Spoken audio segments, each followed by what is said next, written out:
Hello guys, आइए जानते हैं क्या होता है मायोकार्डियल इन्फार्क्शन। मायोकार्डियल का मतलब क्या होता है। मायोकार्डियल एक लेयर होती है जो हार्ट की सेकेंड लेयर होती है।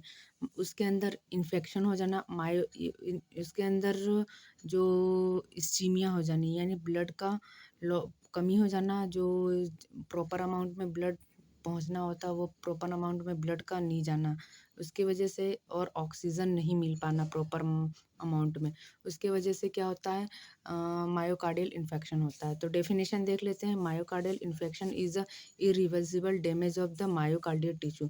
मायोकार्डियल इन्फेक्शन क्या होता है, इरिवर्सिबल।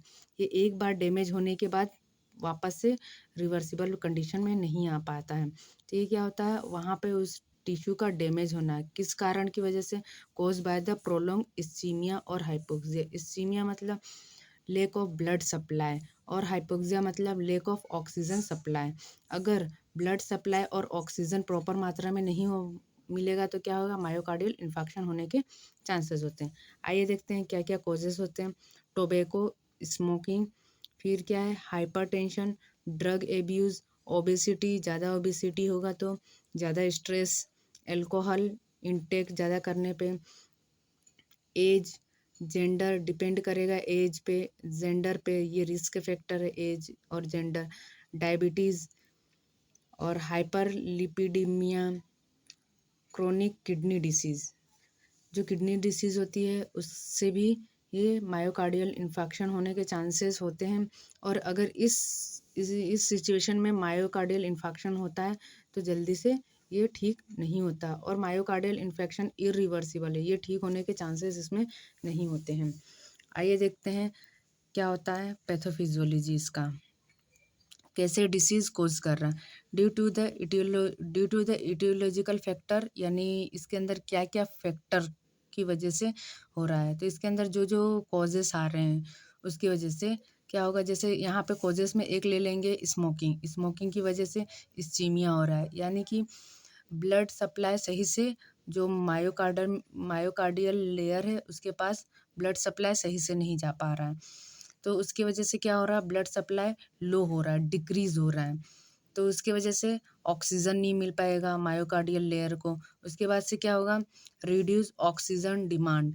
ऑक्सीजन की जो डिमांड होती है मायोकार्डियल लेयर के लिए वो क्या होगा, रिड्यूस हो जाएगा, धीरे धीरे रिड्यूस होता जाएगा और नेक्रोसिस होने के चांसेस हो सकते हैं। चांसेस क्या, 100% नेक्रोसिस होगा। जहाँ पे जिस लेयर में, जिस टिश्यू में, जिस सेल में क्या होगा, ब्लड सप्लाई नहीं होगा प्रॉपर अमाउंट में, ऑक्सीजन सप्लाई नहीं होगा, तो वहाँ पे क्या होता है, डिमांड ऑक्सीजन की बढ़ती ही बढ़ती है। उसकी वजह से नेक्रोसिस होने के चांसेस होते हैं। साइन एंड सिम्टम्स देखते हैं। चेस्ट पेन होगा, मायोकार्डियल इन्फेक्शन होगा तो क्या क्या प्रॉब्लम देखने को मिलेंगी, तो इसके अंदर आ जाएगा चेस्ट पेन, बहुत सीवियर कंडीशन में चेस्ट पेन होगा।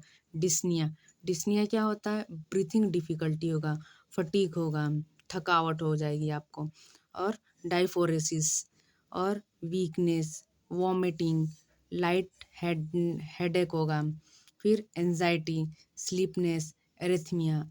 एरिथमिया मीनिंग क्या होता है यहाँ पे, ये मेडिकल टर्म है।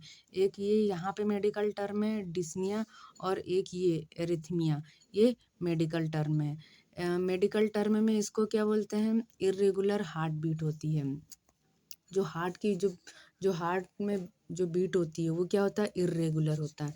कॉम्प्लिकेशन, क्या क्या कॉम्प्लिकेशन हो सकते हैं, एरिथमियास, कार्डियोजेनिक शॉक 10%, फिर कंजेस्टिव हार्ट फेल्यूर, फिर क्या है, थ्रोम्बोमोब्लियम, फिर कार्डियक एन्यूरिज्म 5%, फिर पेरिकार्डियाइटिस, फिर रप्चर 5%। पेरिकार्डियल जो लेयर होती है वो 5% रप्चर हो जाएगी। यहाँ पे वापस देख लेते हैं जो ये कॉम्प्लिकेशन है। कॉम्प्लिकेशन के अंदर क्या होता है कि जो उस डिसीज़ को रिकवर होने से बाधाएं उसके अंदर कॉम्प्लिकेशन लाती है, उसको बोलते हैं कॉम्प्लिकेशन। उस डिसीज़ को कॉम्प्लिकेट और कर देती है और ज़्यादा बढ़ा देती है। तो थ्रोम्बो इमोबिलाइजेशन होता है, कंजेस्टिव हार्ट फेल्योर होता है, और कार्डियोजेनिक शॉक होता है, एरिथमियास होता है, और कार्डियक एन्यूरिज्म होता है, पेरिकार्डियल रप्चर, जो पेरिकार्डियम की लेयर होती है वो रप्चर हो जाती है। अब देख लेते हैं इसके अंदर क्या क्या डायग्नोसिस देना है। डायग्नोसिस क्या क्या, हिस्ट्री कलेक्शन फर्स्ट में करेंगे, फिर पेशेंट की फिजिकल एग्जामिनेशन करेंगे, और फिजिकल एग्जामिनेशन होना चाहिए हेड टू टो, फिर सीवियर कार्डियक मार्क, है ना, फिर ईसीजी करेंगे, फिर एमआरआई टेस्ट करेंगे, फिर एंजियोग्राफी करेंगे, पीटी टेस्ट होती है इसके अंदर, फिर चेस्ट एक्सरे। ये सारे टेस्ट काय में आते हैं, मायोकार्डियल इन्फार्क्शन के अंदर आते हैं। मैनेजमेंट क्या देखते हैं, क्या क्या होता है मैनेजमेंट। नॉन फार्माकोलॉजिकल मैनेजमेंट, इसको नॉन फार्माकोलॉजिकल मैनेजमेंट क्यों बोला जा रहा है, क्योंकि इसके अंदर कोई भी मेडिसिन आपको नहीं लेनी है, इसीलिए इसको नर्सिंग डायग्नोसिस भी बोल सकते हैं, nursing management, sorry nursing management भी बोल सकते हैं। काउंसलिंग, फिर एजुकेशन, लाइफ स्टाइल मेजर करना है इसके अंदर, स्मोकिंग्स देखना है कि कितना पेशेंट के स्मोक तो नहीं करता है, और अवॉइड करना है, ये अवॉइड अल्कोहल इंटेक। फिर डाइट और न्यूट्रिशन देखना है, सॉल्ट रेस्ट्रिक्शन, जो सॉल्ट रहता है कोई सी भी डाइट है उसमें लेस अमाउंट में सॉल्ट का इंटेक करना है, 5 ग्राम पर डे लेना है, इससे ज़्यादा सॉल्ट आपको नमक का सेवन नहीं करना है। ये हो गया नॉन फार्माकोलॉजिकल। अब फार्माकोलॉजिकल मैनेजमेंट के अंदर देख लेते हैं क्या होगा, थ्रोम्बोलाइटिक एजेंट। थ्रोम्बोलाइटिक एजेंट क्या होता है, जो ब्लड के अंदर वो क्लॉट होने से रोकता है, इसको बोलते हैं थ्रोम्बोलाइटिक एजेंट। उसका थक्का बनाने से रोकना, ब्लड का कोगुलेट होने से रोकना। एंटीकोगुलेंट भी यही हेल्प करता है, एंटीकोगुलेंट यानी जो ब्लड होता है उसको कोगुलेंट होने से रोकता है। फिर एंटी प्लेटलेट एजेंट, ये भी वही वर्क करता है। लिपिड लोअरिंग ड्रग, जो लिपिड लोअरिंग ड्रग होता है वो क्या हेल्प करता है ब्लड के अंदर, जो गुड कोलेस्ट्रॉल होता है, गुड कोलेस्ट्रॉल होता है तो उसके लेवल को क्या करेगा, इंक्रीज करेगा, और बैड कोलेस्ट्रॉल के लेवल को क्या करेगा, डिक्रीज करेगा। ये होता है लिपिड लोअरिंग ड्रग, इसका ये वर्क है।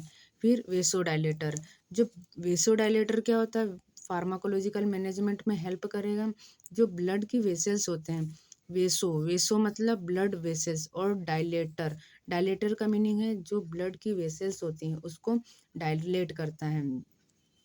फिर एनाल्जेसिक, ये एनाल्जेसिक क्या होता है, ये पेन रिड्यूस करता है। अब इसके बाद फार्माकोलॉजिकल मैनेजमेंट के बाद आइए देखते हैं सर्जिकल मैनेजमेंट। सर्जिकल मैनेजमेंट के अंदर क्या है, परक्यूटेनियस ट्रांस ट्रांसल्यूमिनेशन कोरोनरी एंजियोप्लास्टी। इसके अंदर क्या होता है, ये कोरोनरी एंजियोप्लास्टी करता है ना, ये जो लेयर होती है मायोकार्डियम की लेयर, उस कोरोनरी मायोकार्डियम की लेयर के अंदर ये ट्रांसल्यूमिनेशन होता है। और सेंट प्लेसमेंट के अंदर क्या होता है, इसके अंदर जो आर्टरी रहती है उसका प्लेसमेंट कर दिया जाता है। फिर एथरेक्टोमी क्या होता है, it is a peripheral intervention that opens artery blockage by the plague. इसके अंदर क्या होता है, जो पेरिफेरल इंटरवेंशन है ना, ये आर्टरी को ब्लॉकेज से रिड्यूस करता है। और ABG measure the oxygen and carbon dioxide in the blood. ये एबीजी क्यों करते हैं, ये इसलिए करते हैं कि कितना ब्लड के अंदर कितना ऑक्सीजन है और कार्बन डाइऑक्साइड का कितना लेवल है। और खासतर इसमें